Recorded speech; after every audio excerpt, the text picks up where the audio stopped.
Wala mo. 50 pa lang. Ngayon mga business, mapagpalang ako sa atin lahat. Ngayon kasama ko si Bayo. Good morning po mga business. Kain tayo. Kamuti kyo. Tuloy-tuloy yung ating no rice challenge. Ayan. Itlog na may malunggay na may tuna. Tapos Kamuti. kamoting prito sa may langgosino. Kamag-anak ni Oscar. Kain tayo mga business. Mag-anak ni Oscar. Bebong! Kain tayo! Yeah! Kaya! Ginagawa lang ako!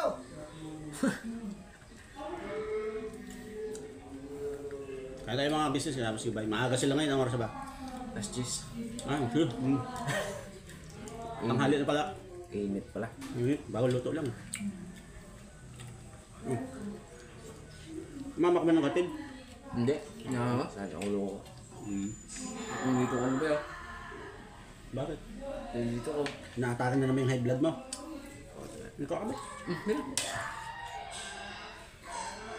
Nakita nyo, full pack po. Pero walang rice yan ha. Kailangan Puro-puro. busog pa rin tayo kahit na no rice tayo. Sa probinsya kasi ano eh.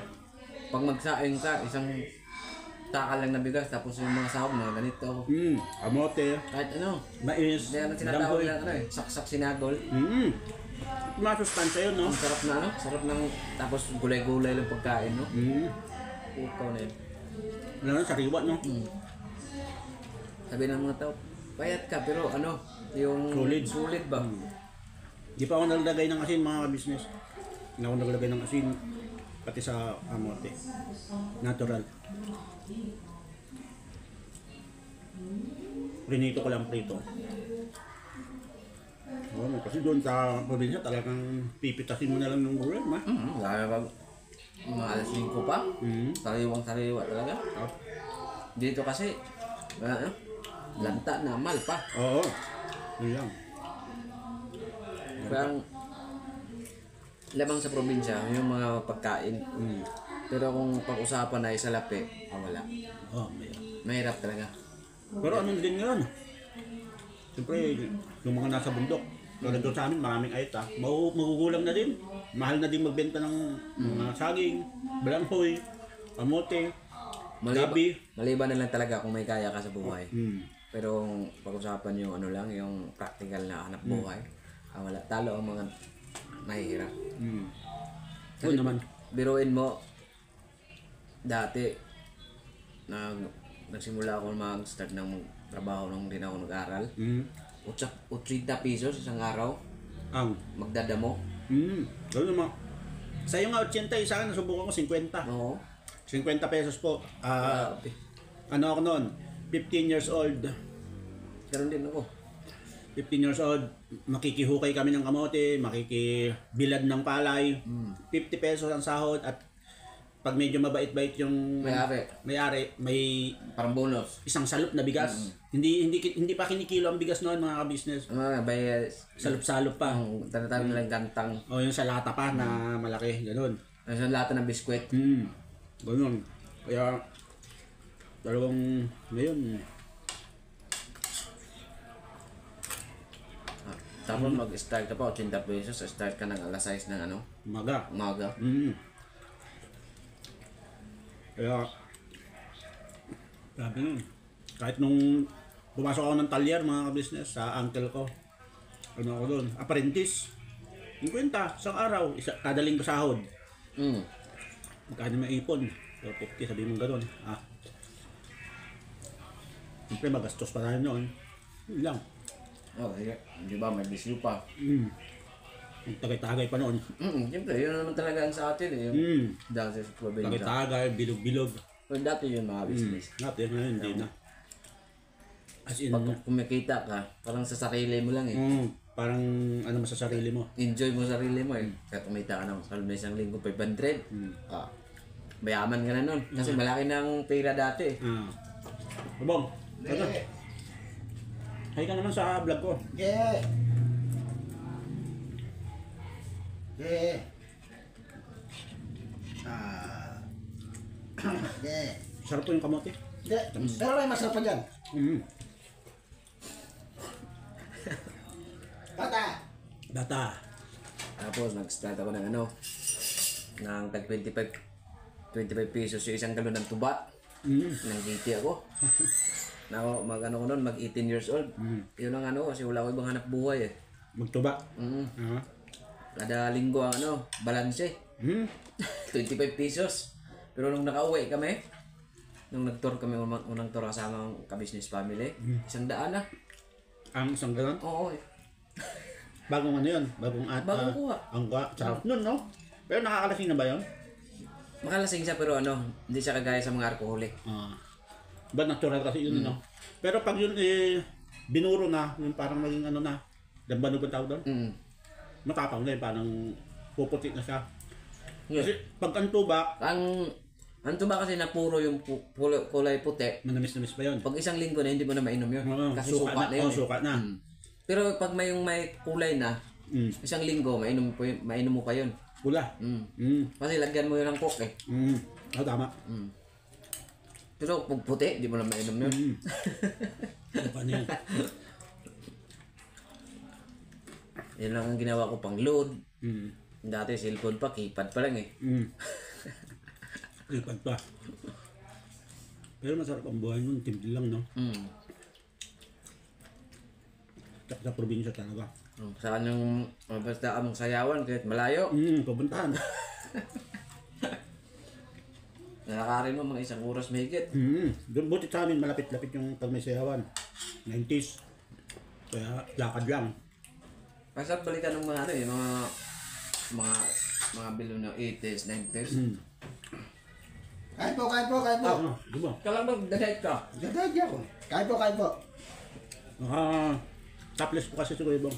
Alam niyo naman yung mga viewers niya, nagagalit pag humarap siya sa camera. Or no, Magalit sila. Baka nasa nagbibigay ng paalala pag nakatopless si Kuya Bong. Kaya pagpasensya na po natin mga business.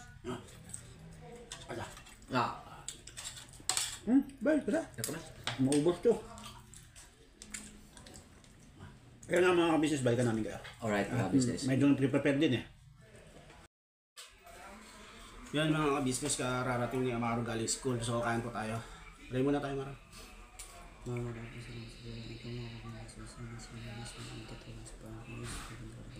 Amen. So ito po yung pagkain ko. Gabi, repolyo na tsaka may mga bagyo, beans na niluto ni Ate Vera. Itlog, isa, prito tilapia tsaka kamote po. Tuloy-tuloy tayo sa no rice mga ka-business. Kain po. Kain po tayo. Kamusta school na? Okay lang. Okay lang po. Ano po ngayon? Tawag doon. Mataas ang... Ayusin ko lang po mga kabisnes para madilim.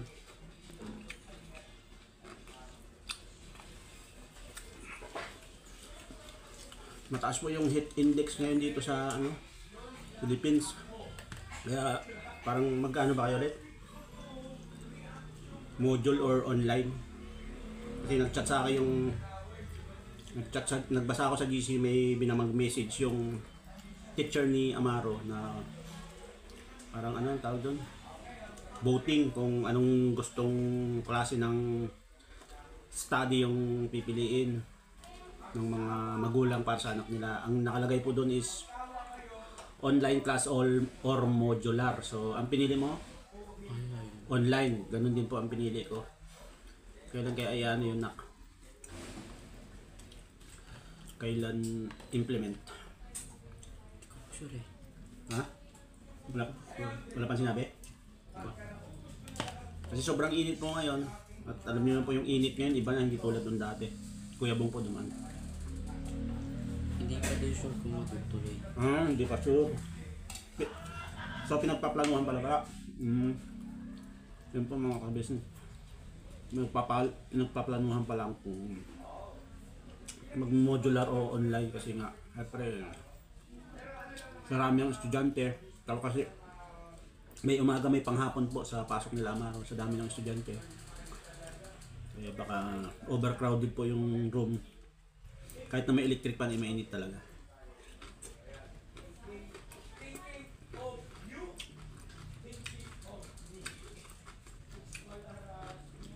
Kasama na rin po siguro sa ano yun, pag-iingat ng mga guro, mga school para maiwasan po yung diba, mga insidente ng heat stroke at saka nagkukulaps yung mga estudyante, lalo na yung mga mahihina ang resistensya ko.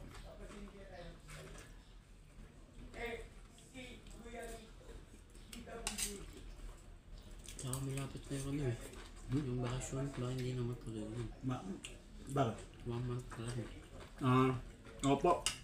Malapit na din pala yung bakasyon. So, baka hindi na din daw matuloy. Oo nga po, isang month na lang. Isang buwan na lang. Tapos yung 2024-2025 tawag dito, school year.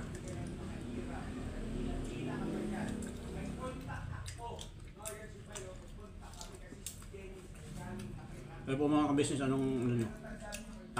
Tanghalian po ito eh. Kaya po.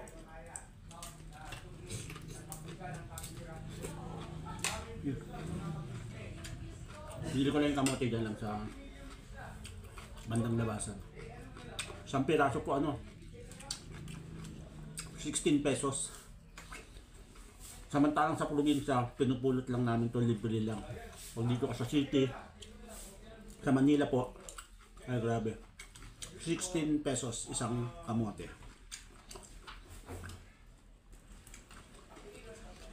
Sa probinsya, 20 pesos kilo, mga ganun po, marami na yun. Or isang galon.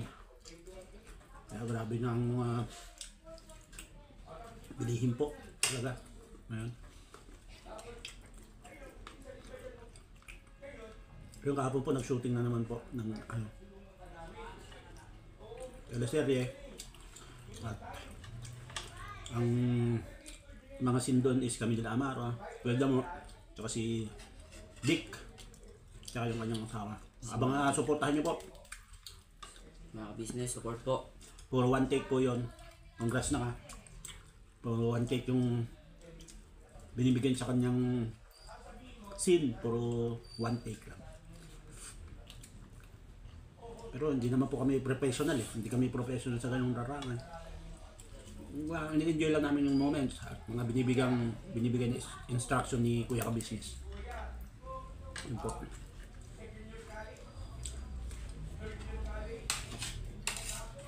Top ng food.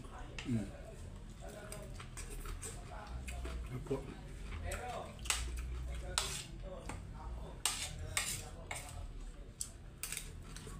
The best.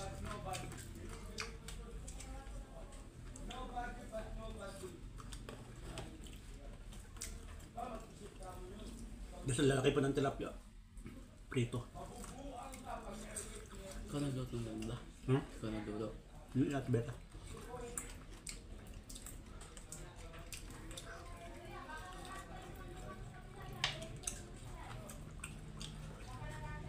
With egg.